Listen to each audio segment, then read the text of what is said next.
ತಮ್ಮ ಹತ್ರ ರಾಜಕೀಯದ ಬಗ್ಗೆ ಮಾತಾಡೋದೇ ಖುಷಿ ಅಂತ ಅವಾಗಲೇ ಹೇಳಿದೆ. ನನಗೆ ಒಂದು ಆಶ್ಚರ್ಯ ಏನಂದರೆ, ಇಷ್ಟೊತ್ತಿಂದ ಮಾತಾಡ್ತೀವಿ, ಸುಮಾರು 1 ಗಂಟೆಯಿಂದ ನಡೀತಾ ಇದ್ದೀರಿ, ಅದೇ ಸ್ಪಿರಿಟಲ್ಲಿ ಮಾತಾಡ್ತಾ ಇದ್ದೀರಿ. 80 ವರ್ಷ ಅಂತ ಹೇಳಿದೆ, ನಿಮ್ಮ ಅರ್ಧ ಹೆಚ್ಚು ಕಮ್ಮಿ ಏನು ಈ ಎನರ್ಜಿಗೆ ನೋಡಿ ಕಾರಣ ಏನು ಅಂತ. ಸಾಮಾನ್ಯ ದೇವೇಗೌಡರು ಅಂದರೆ ರಾಗಿ ಮುದ್ದೆ ಅಂತಿದೆ, ಇದಿಟ್ ಓನ್ಲಿ ರಾಗಿ ಮುದ್ದೆ. ಪ್ಲೀಸ್, ನನಗೆ ಎಲ್ಲಿ ಶಕ್ತಿ ಬರುತ್ತೆ ಅಂದರೆ ದೈವದಲ್ಲಿ ಮೊದಲು ನಂಬಿಕೆ ಇದೆ. ಇದು ಫಸ್ಟ್ ಪಾಯಿಂಟ್ ಹೇಳ್ತೀನಿ. ಯಾವ ದೇವರನ್ನು ನಂಬ್ತೀರಿ ಹೆಚ್ಚಿಗೆ? ನಮ್ಮ ಕುಲದೇವರೇ ಈಶ್ವರ ಇದ್ದಾನೆ. ಅಂದರೆ ಈಶ್ವರ ಅನ್ನೋದು ಒಂದು ಸಂಕೇತ, ದೇವನೊಬ್ಬ ನಾಮ ಹಲವು ಅಂತ ಹೇಳ್ತೇವೆ ನಾವು. ನಮ್ಮ ಊರಲ್ಲಿ ಆಂಜನೇಯನ ದೇವಸ್ಥಾನವೂ ಇದೆ, ಆಯ್ತಪ್ಪ, ಅದು ಎರಡೂ ಪೂಜೆ ಮಾಡ್ತಾರೆ. ನಮ್ಮ ವಂಶ, ನಮ್ಮ ಅಜ್ಜ ಮುತ್ತಜ್ಜ ನಮ್ಮ ತಾತನ ಕಾಲದಿಂದ ಮಾಡ್ಕೊಂಬರ್ತಾರೆ, ನನಗೇನು ಹೊಸದಲ್ಲ ಇದು. ಆದರೆ ಆ ಸನ್ನಿವೇಶದಲ್ಲಿ ಬೆಳೆದಿದ್ದೆ ನಾನು. ದೈವದಲ್ಲಿ ನಂಬಿಕೆ ಇದೆ, ನನಗೆ ಯಾವ ದುರಭ್ಯಾಸಗಳಿಲ್ಲ, ಇಷ್ಟೇ ಹೇಳ್ಬಿಡ್ತೀನಿ. ಕಾಲ ಹೆಚ್ಚು ವಿನಿಯೋಗ, ಜನತೆ ಬಗ್ಗೆ ಯೋಚನೆ ಮಾಡ್ತೀನಿ, ಒಂದು. ಎರಡನೇ, ನನ್ನ ಮನಸ್ಸಲ್ಲಿ ಕಳಂಕ ಇದೆ. ಏನು, ನಾನು ಏನೇನು ಕರ್ನಾಟಕಕ್ಕೆ ಮಾಡಬೇಕು ಅಂತ ತೀರ್ಮಾನ ಮಾಡಿದ್ನೋ, ನೀರಾವರಿದೊಂದು ಬಿಟ್ಟರೆ ಕಾವೇರಿದು ನಮಗೆ ಪೆಟ್ಟು ಬಿದ್ದಿದೆ. ನನಗೆ ಶಕ್ತಿ ಇದ್ದಷ್ಟು ದುಡಿದೆ ನಾನು. ಸೊ ಕರ್ನಾಟಕಕ್ಕೆ ಇನ್ನು ತಾವೇನು ಕೆಲಸ ಮಾಡಬೇಕು ಅಂದ್ಕೊಂಡಿದ್ರೋ ಅದಕ್ಕೆ ಮಾಡೋದಕ್ಕೆ ಇನ್ನೊಂದು ಅವಕಾಶ ಸಿಗಬೇಕು ತಮಗೆ. ಆದರೆ ಸಾಮಾನ್ಯ ಅನ್ನೋ ನಿರೀಕ್ಷೆ ಇದೆ.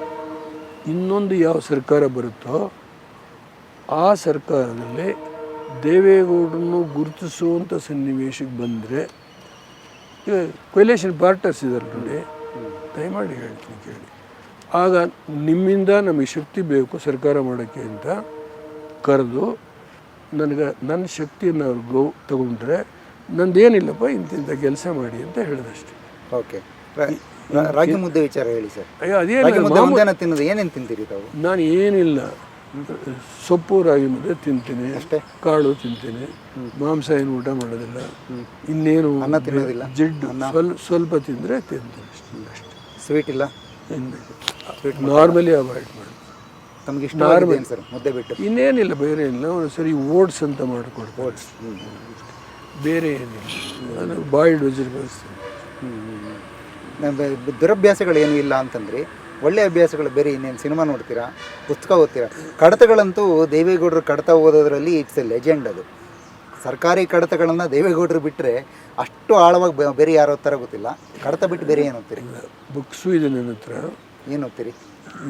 ಮೊದಲು ನಿಮ್ಮ ಕರ್ನಾಟಕದ ಎಲ್ಲ ಸಾಹಿತಿಗಳ ಪುಸ್ತಕ ಓದ್ತಾ ಇದ್ದೆ. ಬನ್ನಿ, ಎಲ್ಲ ಕೃಷ್ಣದಿಂದ ಹಿಡಿದು ದಾರಾ ಬೇಂದ್ರೆಯಿಂದ ಹಿಡಿದು ಡಿ ವಿ ಕುಂಡಪ್ಪನವರು, ಅದೆಲ್ಲ ಸುಮ್ಮನೆ ಆ ಕಾಲ ಬೇರೆ. ಅದರಿಂದ ಇಲ್ಲ, ಇತ್ತೀಚೆಗೆ ಸ್ವಲ್ಪ ರಾಮಕೃಷ್ಣ ಪರಮಹಂಸರಿಗಿರ್ಬೋದು, ಈ ಥರದ್ದು ಸ್ವಲ್ಪ ಮಾರ್ಪಾಡಾಗ್ತಾ ಇದೆ. ಅಧ್ಯಾತ್ಮ ಆ ಕಡೆ ಹೋಗ್ಬೇಕಲ್ಲ, 8 ದಿನ ಇರ್ತೀವಿ. ಈಗ 80ನೇ ವರ್ಷ ದಾಟಿ ನೋಡೋದಿಲ್ವಾ? ನಾರ್ಮಲಿ ಹೋಗಿ. ತಮ್ಮ ಮಗ ತೆಗೆದ ಸಿನಿಮಾಗಳನ್ನ ನೋಡಲ್ವಾ? ನನಗೆ ಅತ್ಯಂತ ಪ್ರಿಯವಾದ ಒಂದು ಸಿನಿಮಾ ಅಂದರೆ ಕರ್ಕೊಂಡೋದ್ರೆ ಯಾರೋ, ಕುರೂರು ರಾಮಸ್ವಾಮಿ ಅಯ್ಯಂಗಾರರು ಭೂತೇನ ಮಗ ಅಯ್ಯ ಅಂತ ಒಂದು ಪಿಕ್ಚರ್ ಮಾಡಿಸಿ ಅವ್ರು ಬರೆದಿದ್ರ ಮೇಲೆ ಮಾಡಿದ್ರು. ಅದೊಂದು ಪಿಕ್ಚರ್ಗೆ ತುಂಬ ನನ್ನ ಮನಸ್ಸಿನ ಪರಿಣಾಮ ಆಯಿತು, ಹೋಗಿದೆ ಬೇರೆ ವಿಷಯ. ತಮ್ಮ ಮಕ್ಕಳಿಗೆ ಓದೋ ಅಭ್ಯಾಸ ಇದೆಯಾ?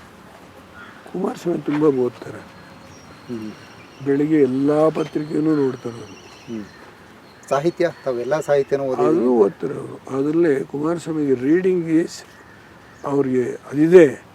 ಒಂದೇ ಒಂದು ನಮ್ಮ ಹಳೇ ನಮ್ಮ ಪಾರ್ಲಿಮೆಂಟ್ ಅಸೆಂಬ್ಲಿ ನಡೆದಿರೋ ನಡವಳಿಕೆಯಲ್ಲ, ಅದು ಸ್ವಲ್ಪ ತಿರುಗಿಸಿ ನೋಡಿದ್ರೆ ಕಾವೇರಿಗೆ ಹೇಗೆ ಹೋರಾಟ ಆಗಿದೆ, ಕೃಷ್ಣಗೆ ಹೇಗೆ ಹೋರಾಟ ಆಗಿದೆ, ಈ ಎಲ್ಲ ಸಮಾಜಕ್ಕೂ ಶಕ್ತಿ ತುಂಬಕ್ಕೆ ಏನು ಹೋರಾಟ ಮಾಡಿದ್ವಿ, ಇದೆಲ್ಲ ಅಟ್ಲೀಸ್ಟ್ ಅವ್ರು 1972 ನಾನು ವಿರೋಧ ಪಕ್ಷದ ನಾಯಕನಾದ್ಮೇಲೆ ಹೋರಾಟ ಮಾಡಿರೋದಾದ್ರು ನೋಡಿದ್ರೆ ಸಾಕಷ್ಟು.